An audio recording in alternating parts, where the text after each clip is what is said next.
Alright guys, we got the Datamines officially for the Ascended Ishtar and more banner. So we're going to go ahead and take a look. There's quite a lot of juicy information in this one. So of course in Japan, Golden Week is coming up. And there's actually quite a lot of celebration information for Golden Week. We're getting a whole bunch of tickets and it looks like multiple Hero Fest banners as well. So that seems pretty hype. We also have info for the new characters, of course, and our Grand Hero Battle prize, who is, spoiler alert, actually looking pretty good for a Grand Hero Battle unit. So that's also really hype whenever that happens. And we also have some sale packs for Golden Week with orbs at a discounted price and also a freebie unit in one of them. So let's go ahead and get this show on the road. We're going to start things off with Hall of Forms because we are getting a brand new round. This one is going to be Echoes themed, so Fire Emblem 2. And we have the Valentian Catria. We got the Valentine Rudolph. We got the Dancing Renea, and we have Python. So a solid selection, I would say. It's certainly much better than the previous ones we've seen. There's actually some decent prospects in here. Like Rudolph can make a nice near save unit if you picked up near save for him. And his weapon is, well, I mean, at the time he came out, it was pretty solid, right? -1 special trigger, stops the foe's follow-up, and inflicts attack and defense -6 on them. So he has a good perf weapon. It's just that nowadays that's like the tip of the iceberg for units that come out. So they would have like 10 other effects on top of that. But still, stat-wise, he holds up pretty decently. He's got tons of attack and defense, and that's all you need with near save. So Rudolph is a fair prospect. We also have Python, who is very easy to merge up. And he's still one of the better free-to-play merge projects, I would say. Just being that ranged cavalry type gives him superiority. There's a lot of good skills you can pick up on him. Unfortunately, the carrot tip bow I don't think is going to be in Hall of Forms this round. That was the one from the Bunny Henry that we saw on this year's Bunny banner. And that weapon combos really well with menace skills, but I don't think that weapon is going to be available in this Hall of Forms yet, sadly. You can still pick up Ninja Shinin's bow, though, which is quite good. Brave attacking with true damage is quite powerful. So Python is looking like a pretty good prospect as well. You'll be able to deck him out very well and give him good stuff. I would say Renea and Catria are probably the skips, although Renea is another free-to-play merge project, and she is a dancer, so you could give her a bunch of support skills. Catria is a fair flyer. Her weapon gives her a lot of true damage if she has a sky-high attack stat compared to the opponent's defense. I think it's like 50% of the difference between her attack and the foe's defense is going to be true damage for her on each attack. The only problem with her is that she's a little bit slow, so getting her to double most of the common threats right now is probably not happening. But she's not terrible. Like, all of these units, there are some merit to all of them. So it's actually a solid round of Hall of Forms, honestly. So with that out of the way, let's go ahead and move on to the stats.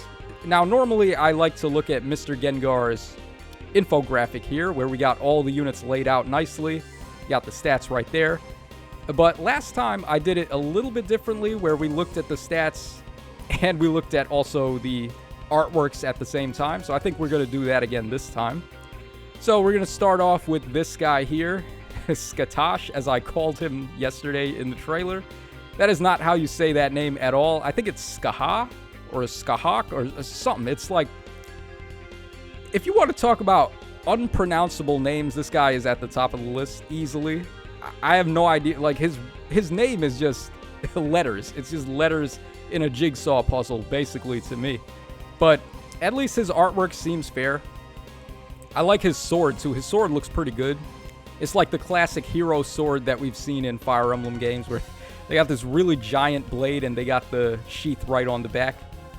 So his artwork is pretty good. He is our 4-star demote of the banner, and actually, a lot of people are kind of salty about the way he turned out, and I think that's kind of unwarranted, to be honest, looking at his stat line and everything. So let's go ahead and take a look here. He's got 43 HP, 42 attack, 30 speed, 43 defense, and 24 res. And he's got super boons in attack and res, and he has an overall BST of 182. So BST checks out. That's about where infantry melee units are right now. comparing him to Yanfei, that's pretty much where Yanfei is as well. Now, obviously, Yanfei is the premier sword merge project right now if you're free to play. He's got a lot of speed. He's got the distant counter and damage reduction combo that is so coveted by sword units. But looking at this guy here, I feel like I should bring this up as well, by the way, because I'm not going to keep calling him what I've been calling him. So he went by the name Ishtar for quite a while, and I think that's what they called him in Awakening as well. I can't remember off top, but he has gone by the name Ishtar, but I don't think that was ever an official name except for in Awakening. His name here, as we've seen in the trailer, Skaha, however you say that, I can't say it, so whatever. And his Japanese name here, this is actually the name that I knew him by from the translation that I played. So it says here Tsukasaha, which is what the hiragana says there, or the katakana rather.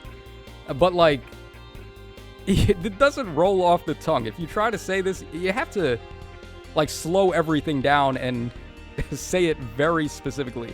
If you try to say it quickly, it just doesn't come out right. So Tsukasaha, that's what it is, and they called him Skasher, basically, if that's what I'm reading right there. So Skasher, that's easy to pronounce. It sounds cool. That's his name from now on, Skasher, okay? So don't at me about that.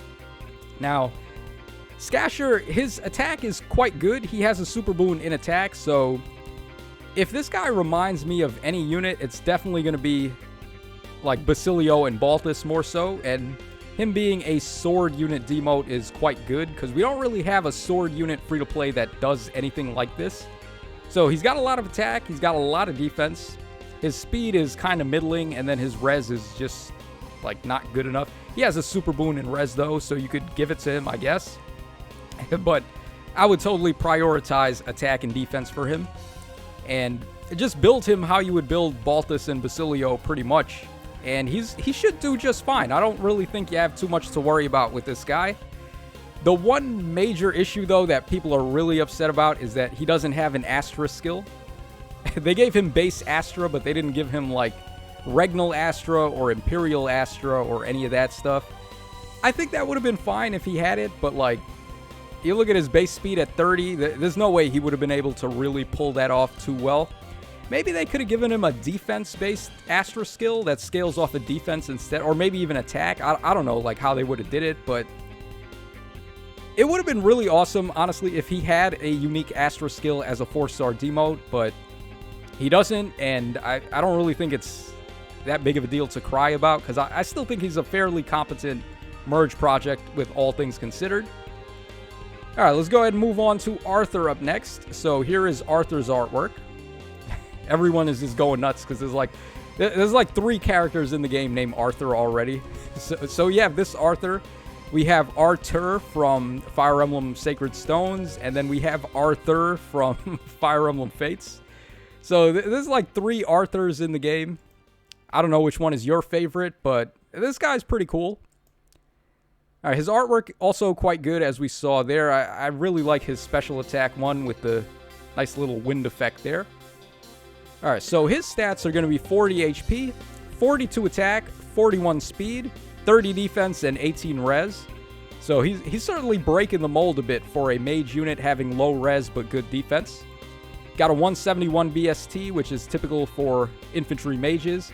And then he's got double super boons in attack and speed, which is exactly where he wants them. Now, another character of unrest in the community, because this guy lacks a perf weapon just like Skasher. And just like Galzus as well. I mean, Galzus and Skasher totally deserve perf weapons, I would say. As does this guy.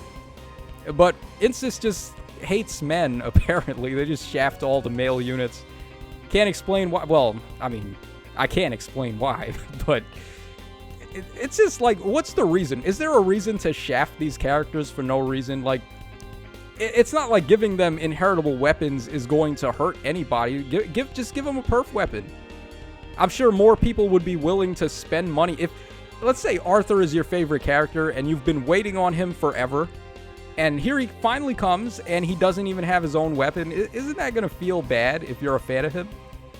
So I don't understand why he couldn't have a perf weapon and just make everything better. People are more incentivized to summon. He ends up being a better unit, and it's not like they lose money from that. They're going to gain money, if anything. So I really couldn't tell you why, but he comes with a Plegian Tome, which is nice, I guess. Getting the green Plegian Tome into the standard pool and away from Seasonal Hell is nice. So I guess he's got that going for him, but otherwise, needless shaft once again. All right, we have Titty up next. Titty is a pretty fun character. I always like Titty's art because she looks pretty cool and very cute, of course. So here is the artwork. This face she's making just reminds me of that meme face. You know, the one where they go like angry dog noises or something? So like here's the wind up for it, and then she goes full on angry dog noises. If you guys know the meme I'm talking about. So pretty funny, pretty cute. Nice effect there for her special as well. And here is the injured artwork. So let's go ahead and take a look at her stats. So she's got 38 HP, 42 attack, 42 speed, 23 defense, and 26 res with a 171 BST. She's got super boons in speed and res, which is fair enough, I guess. Would have been nicer if she had plus attack, but who cares, really? Just go plus speed and probably still go plus attack if you want to give her an ascended trait. She nullifies non-special based damage reduction skills and gets plus 7 true damage when triggering a special. So, reminds me a lot of the Baby Innis, which is still one of the better merge projects that we have, and he's a very unique unit still.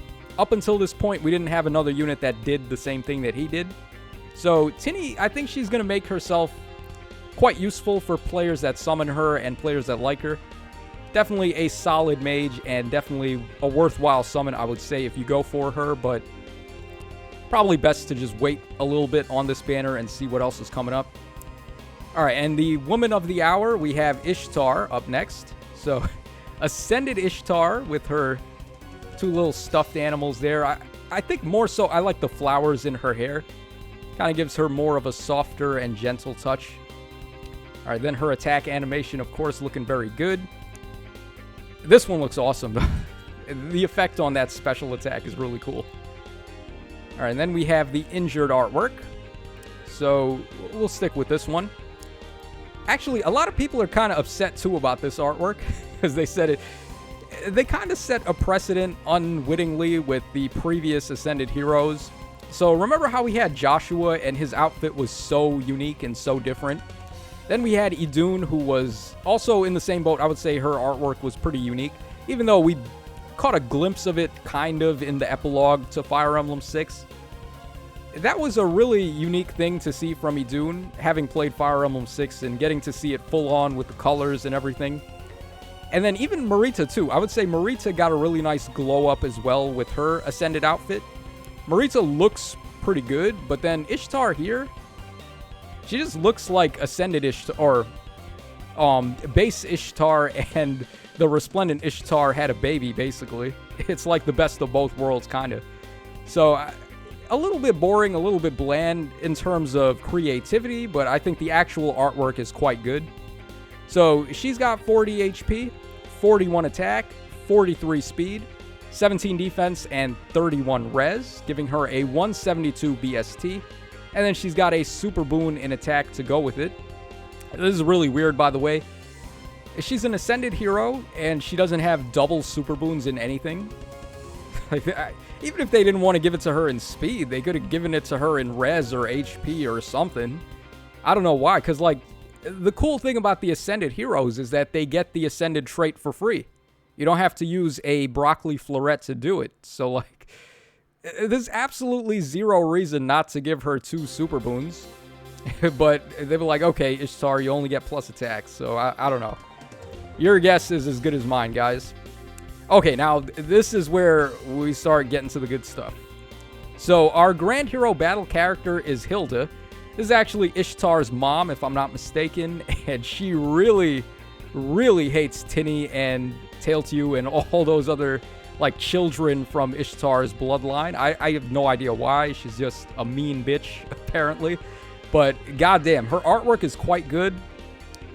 She kind of looks like Kim Kardashian, actually, if I look at her. Like, in some of these artworks, she kind of looked like Kim Kardashian a little bit. So, okay, we got Kim Kardashian. Of course, she's a red tome unit. Like, what'd you expect? From a Grand Hero Battle prize, of course she has to be a red tome, right? Like, what other color could she be? Blue or green? Nah, you're bugging, guys. There's no way we'd ever get that as a Grand Hero Battle. Very nice special attack art, though, and then her injured art here. So, let's go ahead and take a look at why she's so good. So we got 41 HP, 40 attack, 25 speed, 24 defense, and 40 res with a BST of 170. She's got triple super boons here in attack, defense, and res, which is quite good. Those are probably the stats you want to go for. Having plus attack on a unit with 40 base is kind of nutty when we consider what her weapon actually does. So let's go ahead and pull that up here. Fiery Bolganun, 14 might and 2 range, grants res up 3. At the start of turn, if unit is within 4 spaces of a foe, grants dominance to unit. Yeah, dominance is making a comeback at last, and inflicts attack and res -6 on the nearest foes through the next actions. If unit initiates combat or is not adjacent to an ally, grants attack and res up 6 to unit during combat. So check this out, man. She's getting attack and res up 6. She inflicts attack and res -6 to the foes with a menace-like effect. And she also gives herself dominance. So, pretty strong. I mean, she's going to be hitting really hard for a red tome unit. And why stop with dominance? You could also give her, or why stop with the attack and res? You could give her debuffing skills like speed and defense menace. I probably wouldn't recommend that, but it's an option to get her maximum power for dominance. There's a lot of skills you can run on her to debuff speed and defense, like chill skills or double chill skills, which we just started getting as sacred seals. Not sure if you want to run those, but basically, she's going to eat well with any debuffs that are in play. Probably going to work well with units like Gunthra and Harid as well, who can debuff the enemies a lot.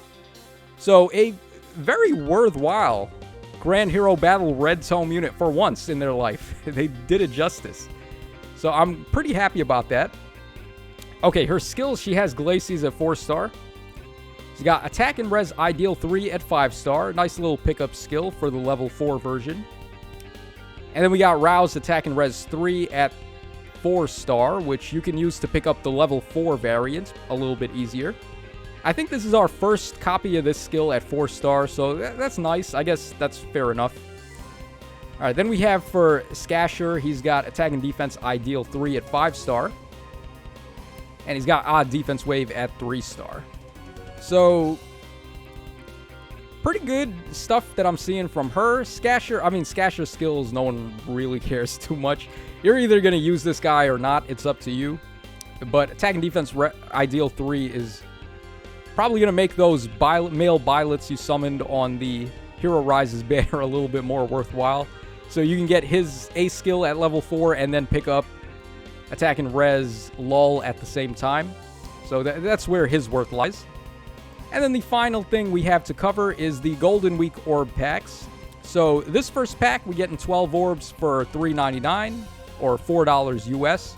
And you can buy it twice. So it's not a terrible orb pack. I believe it's 3 orbs per dollar, which is the best ratio that they ever do with the sales. Unfortunately, you can only buy it twice, so, I mean, 24 orbs, good luck getting a 5-star with 24 orbs, right? But still, at a discounted price, you can't really say no to orbs at that price. All right, then we have a whole bunch of missions that are going to be giving out all these different tickets. If we take a look, the tickets all have different Roman numerals, so we got number 1, number 2, number 4, and number 5, which I would assume means that there's going to be 4 separate Hero Fest banners. Probably the Brave banners, I would imagine, like CYL1, CYL2, CYL4, and CYL5 with the Hero Fest rates. So that's going to be nice. Those units are still pretty useful, and they have good refines. I don't know if we're getting CYL4 refines, but that'd be a hell of a drug to see Brave Edelgard with a refine. Okay, we have over here another orb pack. This one is $27 US. You have 50 orbs, you get 60 infantry flowers, which is probably the most coveted type. And then we get a copy of Winter Altina on the house. Kind of reminds me of the time they gave out the Duo Byleth with one of these orb packs as well. And I would say this is a pretty worthy unit to get just on the house with an orb pack. So for fodder, she comes with Attack and Res Unity, which is pretty good. She's still one of the only sources that you can get that skill from. So you'll be able to get some good mileage out of her as fodder. And for usage, she's still not too terrible.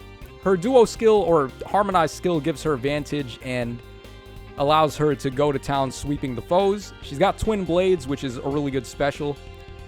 You could still totally get away with her. Honestly, in Aether Raids, like, if you can get rid of their duo's hindrance, which is getting a little bit easier to do nowadays with the way defense teams have been set up, this Altina can put in work, man.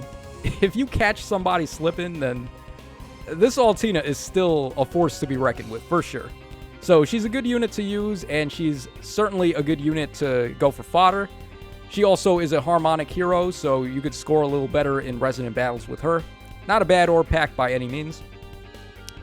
All right, we have the 77 orb pack for 40 bucks. You can get it 3 times, and it comes with a Hero Fest number 4 and Hero Fest number 5 ticket. I'm assuming that's going to be CYL 4 and CYL 5 with Hero Fest rates, but we'll see. I don't know what they're going to do exactly.